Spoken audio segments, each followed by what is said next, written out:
Svaki dojam mora postati potvrda onoga što će biti. Reći da ću biti velik ili da ću biti slobodan je priznanje da nisam velik i da nisam slobodan. Vidjeti sebe kao da postajete nešto, znači u stvari znati da ja nisam to.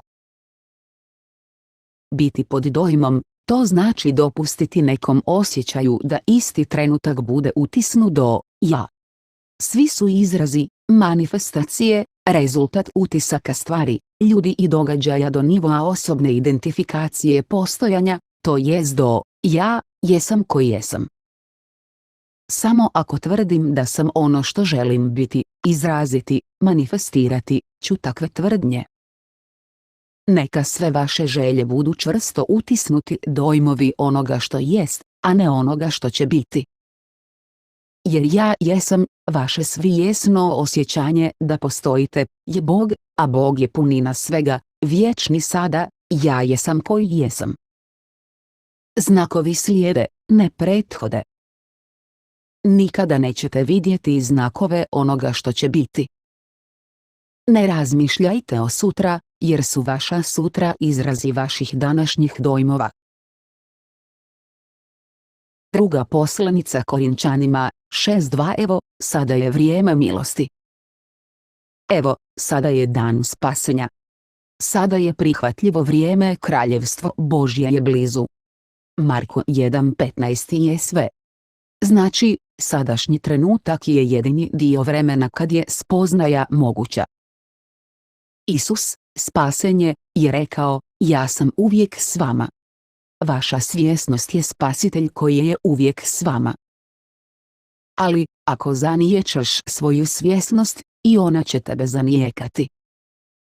Dakle, ako svjesno ne pridaješ pažnju mislima i osjećajima svakog trenutka, izroditi će ti se stvarnost koja te niječe kao sukreatora.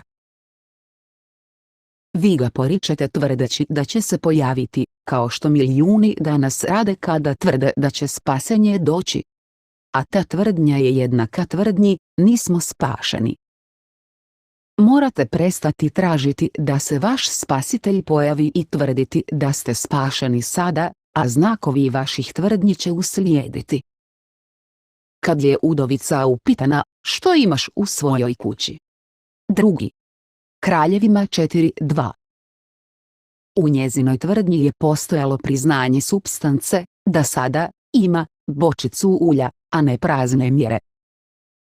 I 3 kapi postaju mlaz ako se traže. Jer vaša svjesnost uvećava sve ono čega je svjesna da postoji.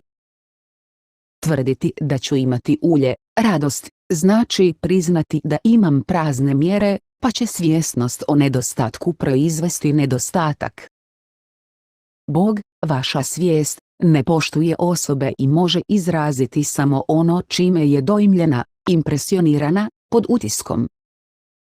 Svaka vaša želja određena je vašim potrebama. Želje su automatske.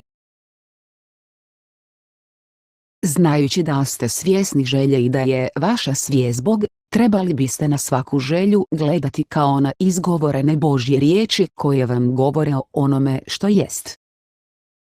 Odvrati se od gledanja čovjeka čije dahu nozdrvama njegovim, Izaja 2:22. Jer on svoju želju vidi kao ono čega nema. Uvijek ćemo, znači, biti ono čega smo svjesni, pa nikad više nemoj tvrditi, ja ću biti to. Neka sve tvrdnje od sada budu, ja jesam koji jesam.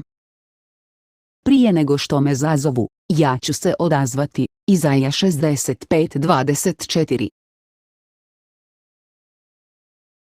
Znači, prije nego što imate vremena za razmišljanje, rješenje vašeg problema vam je dano u obliku vaše želje. Slijepi, hromi, posrnuli, svi automatski žele slobodu od svog ograničenja. Čovjek je toliko iškolovan u uvjerenju da su njegove želje stvari oko kojih se treba boriti, da on u svom neznanju niječe svog spasitelja koji neprestano kuca na vrata svijesti, da ga se pusti unutra. Ja jesam vrata. Ivan 10:7. Neće li vas vaša želja, ako se ostvari, spasiti od vašeg problema? Pustiti svog spasitelja unutra je najlakša stvar na svijetu. Stvari moraju biti, da ih se pusti unutra. Svjesni ste želje, dakle, želja je nešto čega ste sada svjesni. Vašu želju, iako nevidljivu, morate potvrditi kao nešto što je stvarno. Bog govori o stvarima koje ne postoje, ne vide se, kao da jesu. Rimljanima 4:17. Tvrdnja ja jesam on, željena stvar, pušta vašeg spasitelja unutra. Svaka je želja spasiteljevo kucanje na vrata. Ovo kucanje svaki čovjek čuje. Čovjek mu otvara vrata da uđe kada tvrdi ja jesam on.